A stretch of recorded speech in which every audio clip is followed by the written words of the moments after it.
Namaskar and welcome to Sunset Television. I am Vishal Dahiya and you're watching our show Perspective, where we bring you detailed analysis of key national and international issues. Today we're going to talk about the meeting of G20 Foreign Ministers under India's presidency, which was held in New Delhi on Thursday.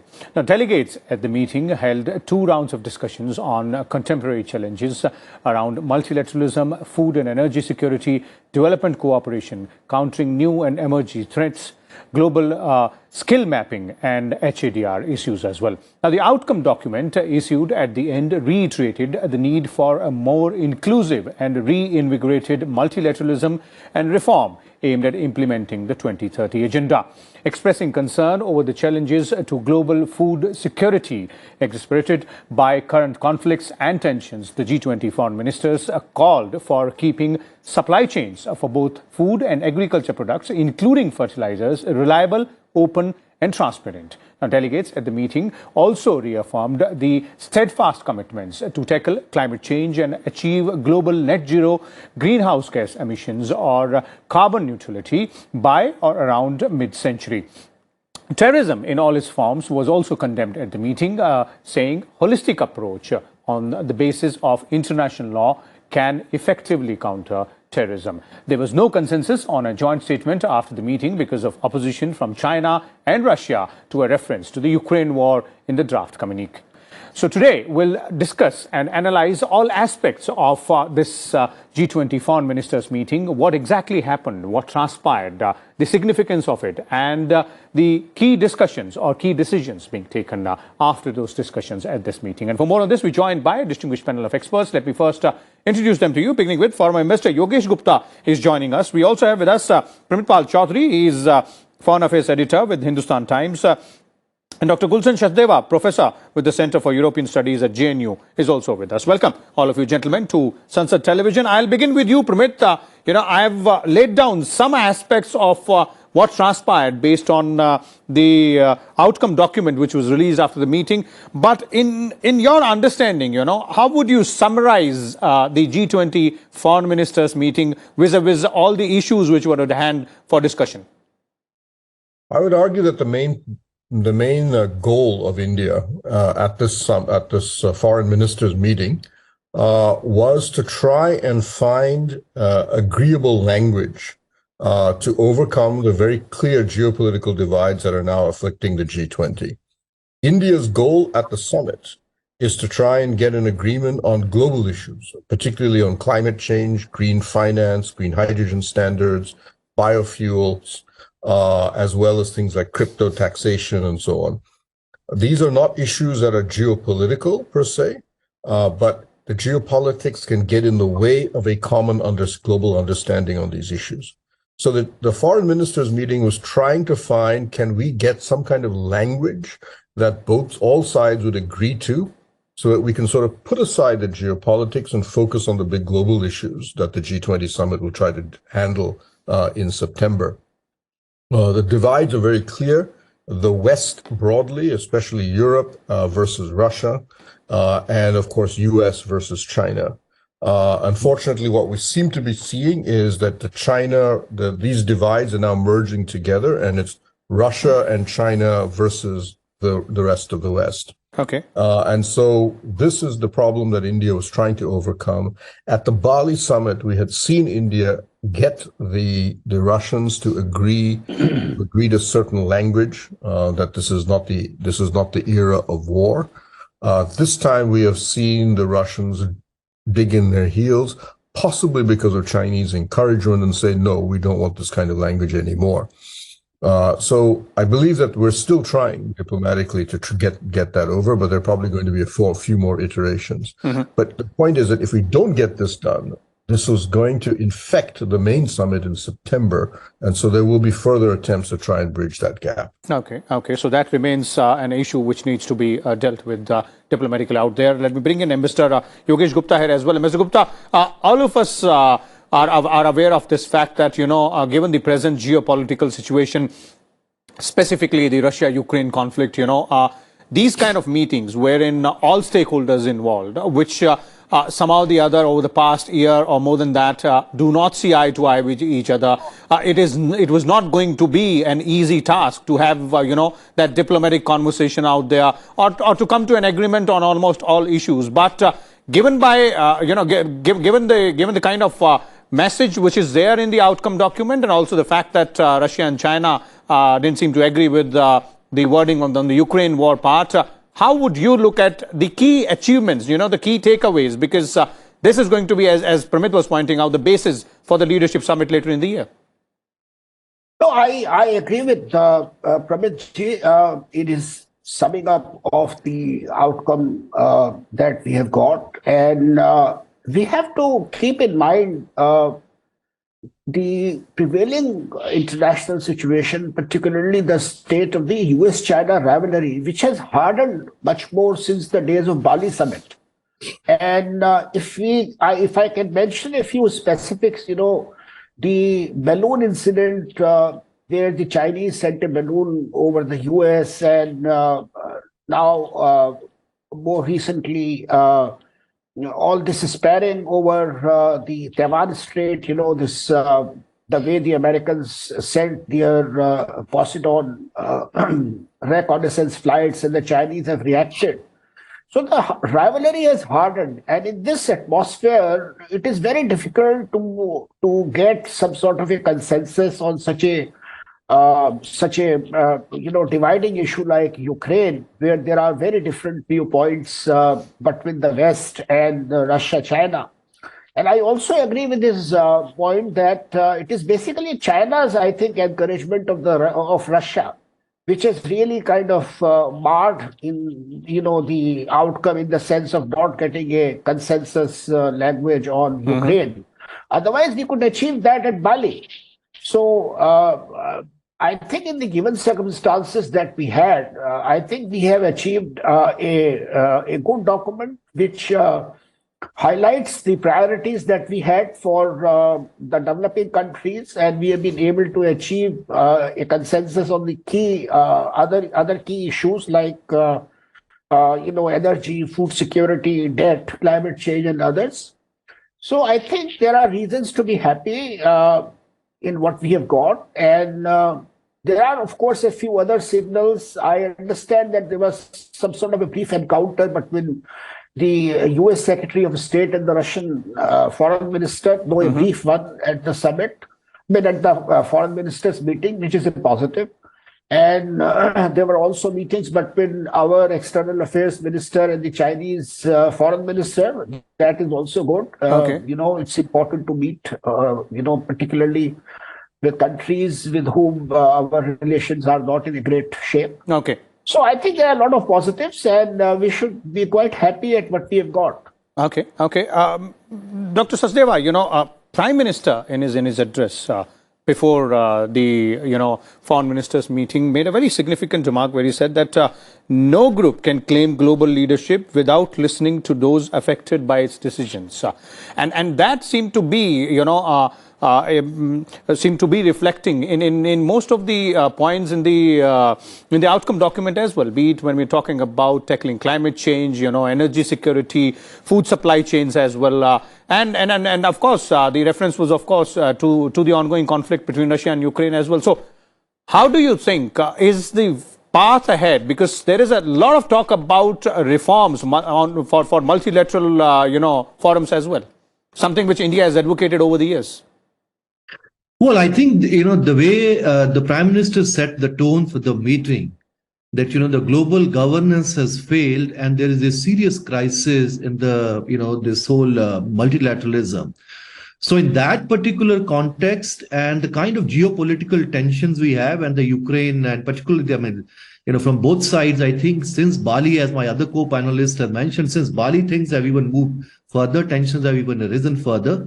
So within that, the kind of situation we are in, I think one is, of course, India is also trying to portray that, we have to bring the whole voices of the global South into the G20, people, those who are not sitting at the table here, because their concerns also need to be brought at the table, at the agenda. So that has also been one of the major issues which India has been highlighting in almost all the meetings, including in this meeting. But if you look at overall, I think one can look at the overall development in two ways. One is, of course, one has to be satisfied that, on all this prevailing kind of situation, what we have. So on all other major issues which actually affect the global south, whether it's energy crisis or SDGs or and many other climate change and all other issues, there is a broad consensus. So out of 24 paragraphs, on 22 paragraphs, there is an agreement. So of course, in the Ukraine, things have become even worse than what we achieved in Bali at G20.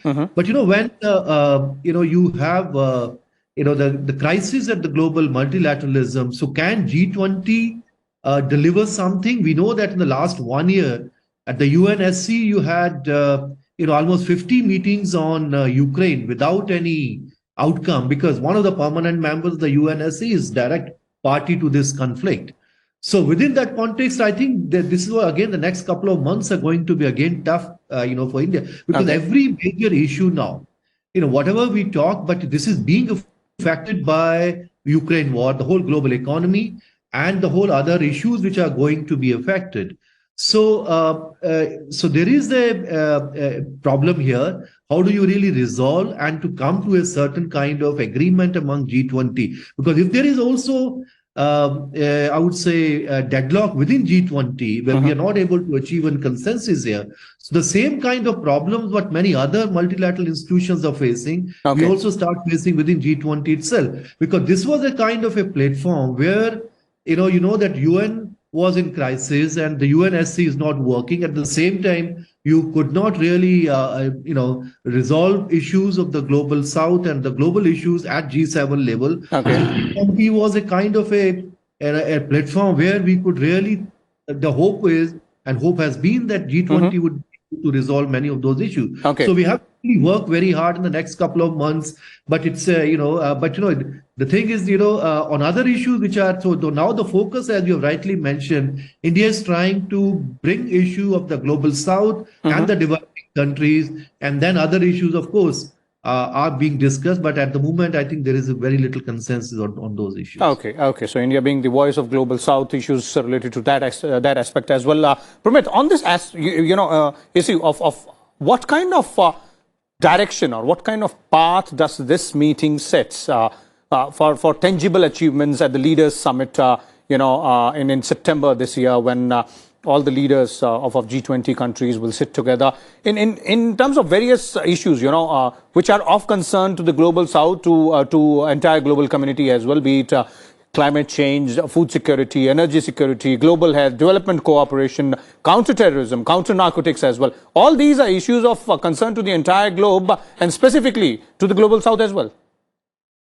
So the government is very clear. I mean, Foreign Minister Jaishankar said green finance is the priority. Because India needs an estimated $4 trillion between now and 2070 to achieve its net zero emissions. And it's understood to be an existential crisis for India and the rest of the world. The problem is that right now, the vast bulk of private capital flows to green energy is basically from developed countries to other developed countries. Very little comes to emerging economies, even less goes to LDCs. The World Bank and all these other organizations are simply too small to handle the kind of numbers we're looking or need, the kind of finance we need. So the first game that India has been trying to do is that if there's going to be a post-Bretton Woods structure, at the heart of this has to be something around green finance. And there we are getting support from everybody verbally. Every government is saying, we fully agree with this. This makes perfect sense. And then the politics gets involved. So what we need to do is try to figure out how to get around that. At the worst, I would say what we'll see is the G20 fails, perhaps, or comes up with language on this, but some kind of grouping within the G20, maybe a G13 or a G14, India, the G7 countries, Brazil, and so on, forming an informal understanding or forming a different organization afterwards to work around this, especially if China opts out and said, we're going to do it on our own. And building a similar structure, but basically saying no longer G20, it's just going to be a cluster of countries within the G20. Okay. Green hydrogen is about standards. Everybody's doing their own green hydrogen. There are, last count, 14 different green hydrogen standards around the world. The EU alone has at least 3. If this doesn't work out, green hydrogen will become a trade protectionist device, that the steel made by in India with a certain kind of green hydrogen standard is unacceptable in other countries. Export of heavy industry will basically cease to exist, automobiles and so on. That has to be worked out because it's a major problem on trade. Again, potentially, you'll have to form a union of countries that is short of the G20. The global South, the number one issue is correctly, Gupta mentioned the issue of debt. At present, we saw what happened in Sri Lanka. You see Pakistan on the verge of potential default. About 12 other countries, mainly in Africa, are on the verge of default or economic collapse because of the debt problems they face. Okay. China is a huge source of that problem. We're seeing that in Sri Lanka, where they're refusing to come in and join the debt restructuring. You're seeing them do this even with their own ally, Pakistan. Okay. They are proving to be completely unhelpful. So again, we may have to do a G20 minus solution, but the G20 will set the tone and hopefully set the language for that. Okay. Ambassador Gupta, not only this aspect which Pramit is referring to, but also what I was asking, Dr. Sachdeva earlier, in terms of reforms at the multilateral, forums level, be it United Nations we're talking about, or various other forums which India is part of, in terms of, actionable decisions being taken at these forums, not just discussions. And, as far as the reforms issue is concerned, it has been a ticklish issue for quite some time because, again, there is no consensus or there is no agreement on views between a group of countries, and the external situation has only gotten worse. So I really doubt whether we can expect a great lot in terms of reforms of the United Nations or the other institutions. So in the prevailing situation, I think we have to work around what is possible. And as Pramit ji has said, I mean, some of these issues like climate change, which are staring us in face, and which are energy issues, energy security, that's another big issue for us. And, the issues of food, issues of fuel, issues of debt. I mean, these are all issues which are of great importance to us in other developing countries. And I think there we have to focus much more. I really doubt if we can expect a great deal of progress on issues of reform of these institutions at this juncture, though, of course, we should keep trying. Okay. Dr. Sachdeva, after the COVID pandemic, which the world has faced for 2-3 long years, the ongoing Russia-Ukraine war as well, the tussle between, major powers in the world, be it US versus China or US versus Russia as well. In these situations, what kind of sense do you get after this high-profile meeting in terms of the way forward for issues which are of very importance, grave concern to the entire world, be it climate change, as Ambassador Gupta was referring to, be it the issues of energy security, food security, most important, ensuring reliable and open supply chains? Well, I mean, one has to be very clear about one or two things. One is that, the competencies of the G20 are basically in the trade and economic matters and financial matters. That's what the whole, the group was set up. So at the same time, whatever is actually being even agreed at the G20, that has to be operationalized and implemented at various other forums, various other agencies. So it means first, the idea is basically you get a certain consensus among the 19 economies and the European Union, which it means the bulk of the large economies, they come to a certain consensus here, particularly on economic matters. And then those issues would later on would be implemented by other institutions of global economic governance. That's what the whole agenda, the whole idea of the G20 has been. But now the problem is that when issues like Ukraine is kind of dominating the broader discussion, even if, as you can see from even the outcome document, almost all other issues, as our external affairs minister has also mentioned during his briefing, that except for those two paragraphs, there is a more or less consensus on broader issues. So then yes, but the question is, all those issues which are again we agreed here will have to be implemented and operationalized in various other agencies, where all other kind of power play is also going to be, power play has to be there. So, but the problem is that when geopolitics start dominating too much here, I mean, argument is that, since Ukraine war is affecting all your economic decisions and the economies, so we can't just bypass, the strategic and security issues from, that's what the Western argument has been. That's why they bring otherwise there's no point bringing. In fact, this is what the Russian foreign minister was also mentioning, I think in one of his comments here, that when many other things were happening, when all the adventures by the West, those issues are never brought to the agenda of G20. Now, suddenly, why Ukraine war has to be there on the top of the agenda of G20 and the whole discussion, the narrative of G20 at the moment, if you can see, when you look at, the press briefing of the foreign minister or earlier by the foreign secretary before the meeting, most of the questions by, from the journalists, they were about Ukraine war. Although, in fact, that's not really, resolving Ukraine war is not really the agenda of the G20 per se. This is there are other issues, which of course there are problems in the UNSC that they have not been able to resolve, but this is not the place where it has to happen. Okay. So, yeah.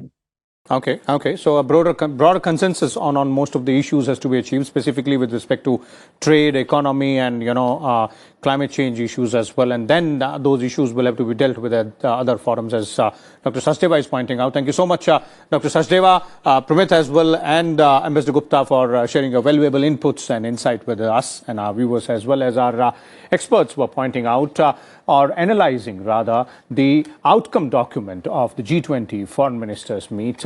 Various aspects, various issues which are of concern not only to the global south but also to the entire global community were discussed at the meeting, and various commitments were also given by all these leaders. And we'll keep a close watch on all the happenings on the G20 front till the Leaders Summit, which takes place in September this year. Till then, keep watching Sunset Television. Thank you.